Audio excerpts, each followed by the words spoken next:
Lección número 2. Escuela Dominical.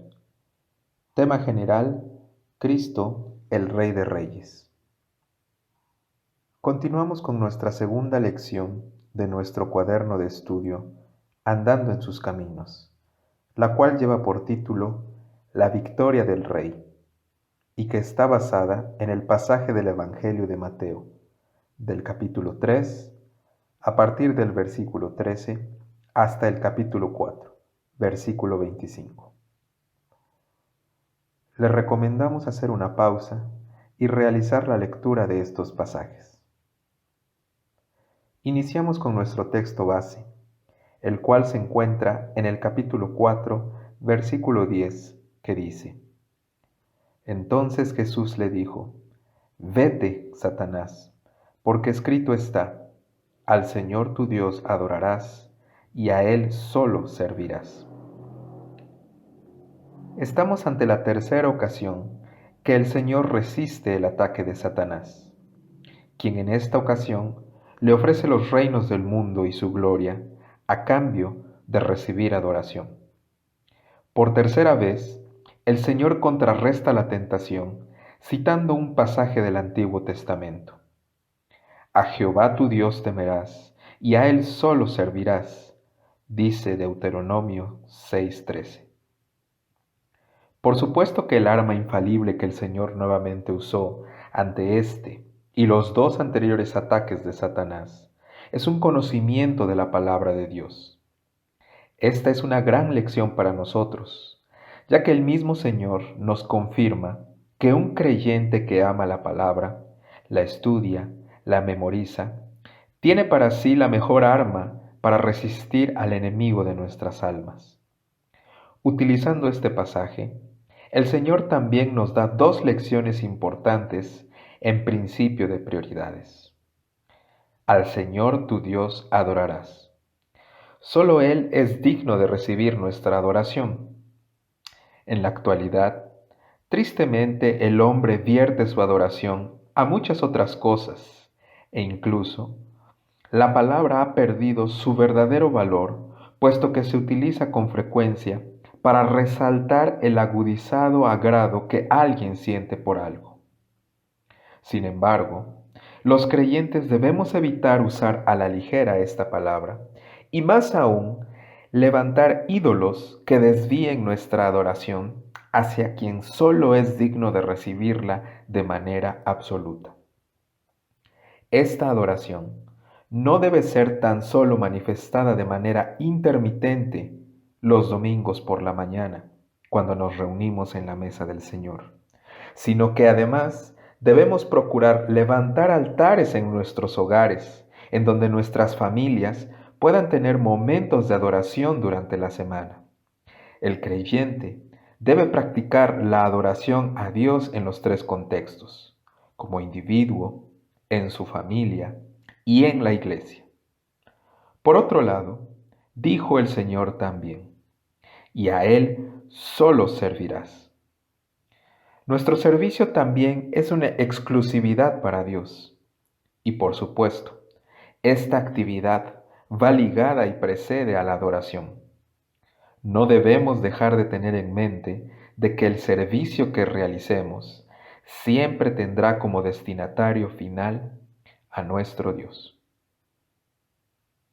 Dentro de nuestra lectura completa se abarcan al menos 4 temas importantes. El primero de ellos, en los versículos del capítulo 3, versículo 13, al capítulo 3, versículo 17, tiene que ver con el bautismo del Señor.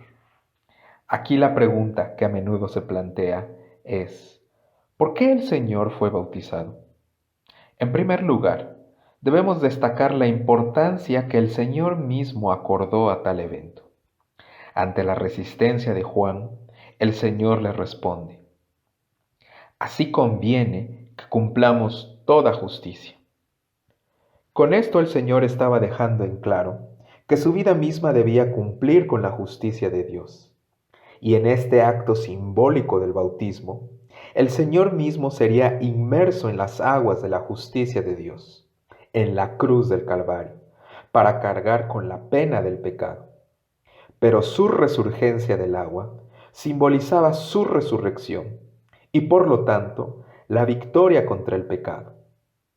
Por tal motivo, justo al emerger del agua, una voz del cielo, la misma voz de Dios, exclamó: Este es mi Hijo amado, en quien tengo complacencia.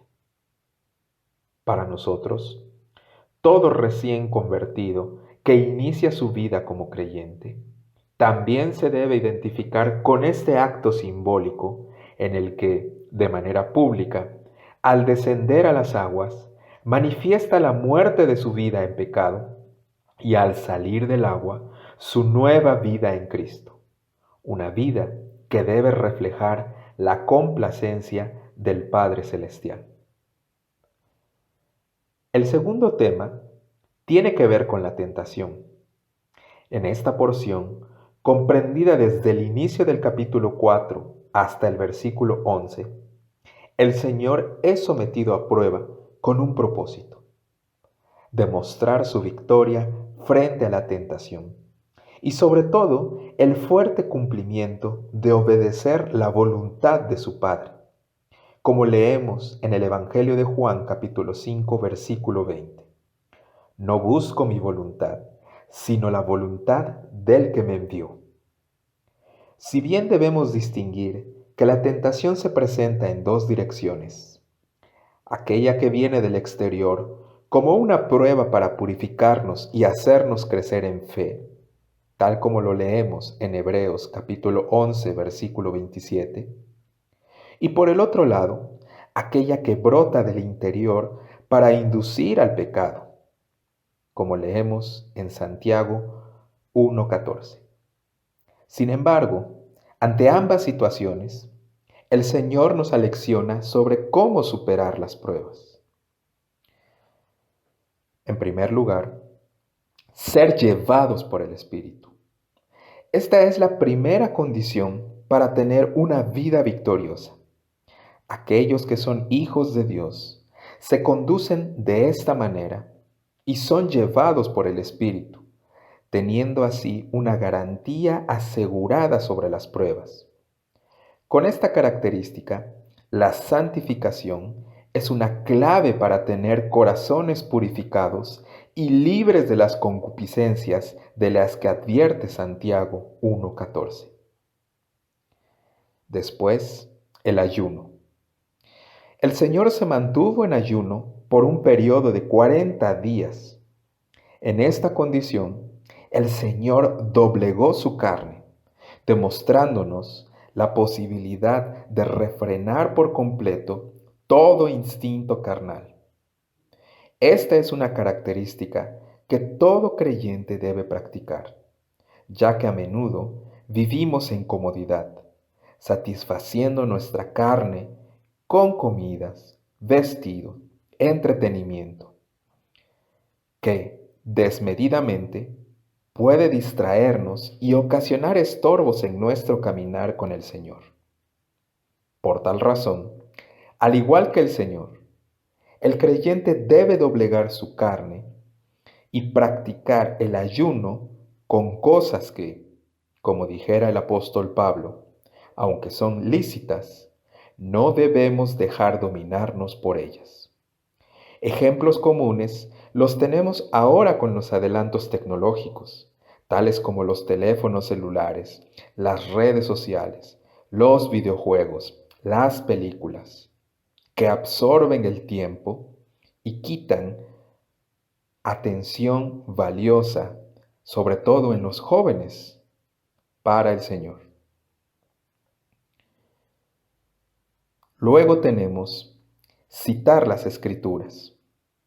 El Señor mostró un conocimiento de la palabra y usó este conocimiento para rebatir tanto los argumentos del enemigo como las mismas pruebas en sí. Pero, para lograr esto, no basta con una lectura ocasional de las Escrituras, sino que el mismo Señor nos demuestra una capacidad de memorizar y de saber usar con destreza y en los momentos adecuados la palabra de Dios. Recordemos todo lo que el Salmo 119 nos dice acerca de lo que su palabra es para todo creyente. En el tercer tema, comprendido de los versículos 12 al 17 del capítulo 4, leemos sobre el inicio del ministerio del Señor. Aquí leemos sobre el cumplimiento de la profecía de Isaías, capítulo 9, versículos 1 y 2, sobre la luz que vendría a iluminar al pueblo asentado en tinieblas. Leemos también que el Señor se asentó en Capernaum, ciudad marítima al norte del mar de Galilea. Y de ahí leeremos cómo tendría buena parte de su ministerio recorriendo esta región y los alrededores del mar. Ahí realizaría curaciones, caminaría sobre las aguas y calmaría tempestades.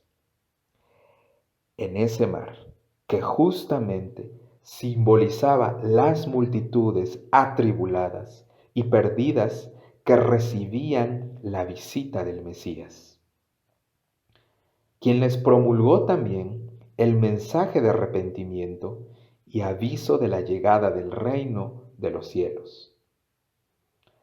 Tal como en este principio del ministerio del Señor, a nosotros como creyentes también se nos es dada la encomienda de ir a las naciones, esto es, el mar, y predicar el mensaje y las buenas nuevas de salvación. Esta es una actividad primaria que todo creyente debe atender. Si bien en ese mar de desesperación habrá muchas calamidades que afrontar, obedientes a la encomienda, el Señor no desamparará a los suyos. Finalmente, leemos en la porción del versículo 18 al versículo 25, aquellos que recibieron el llamado, escucharon sus enseñanzas y atestiguaron las señales de su poder. Podemos distinguir tres tipos de personas diferentes. Por un lado, tenemos a los que fueron llamados para ser sus discípulos. Estos, dejando sus oficios, comodidades y familia, tuvieron el privilegio de caminar junto con el Señor en su ministerio. Después, tenemos a los judíos que escucharon sus enseñanzas y predicación del Evangelio en las sinagogas. En tercer lugar, leemos sobre los pueblos, incluyendo los gentiles de toda Siria, quienes acudían a ser sanados de sus enfermedades, dolencias y padecimientos. Si bien el segundo y tercer grupo escucharon las enseñanzas y presenciaron los milagros, en realidad, solo los primeros, los discípulos, siguieron al Señor. De estos, leemos que dejaron atrás todo sustento y comodidad para seguirle. Esto nos enseña que, aunque el don de la gracia y perdón de pecado se recibe gratuitamente, en un verdadero convertido, la respuesta al Evangelio es un deseo genuino y desinteresado de seguir al Señor. La reflexión final que nos enseña esto es, pues, buscar ser discípulos del Señor, llevados por el Espíritu, armados con la palabra, para caminar y cumplir con la voluntad del Padre, tal cual el Señor Jesucristo nos dejó ejemplo. Oremos. Dios y Padre nuestro, gracias te damos por dejarnos tan valioso testimonio en la vida de tu Hijo Jesucristo, aquel que nos mostró que es posible cumplir con tu voluntad y que llevados por tu Espíritu y con el conocimiento de tu palabra, los dardos del enemigo nada podrán en nuestra vida. Te rogamos, Padre, que esta enseñanza que hemos recibido sea una realidad perpetua en nuestro peregrinar por esta tierra. Ayúdanos a mantenernos fieles a tus enseñanzas y que ante la prueba y la adversidad recordemos tu palabra y sepamos usarla con destreza. Permite, Señor, que estos tus siervos seamos edificados para ser verdaderos reflejos de tu amor ante un mundo lleno de pecado. Recibe, pues, nuestra gratitud que enunciamos en el nombre de nuestro Señor Jesucristo.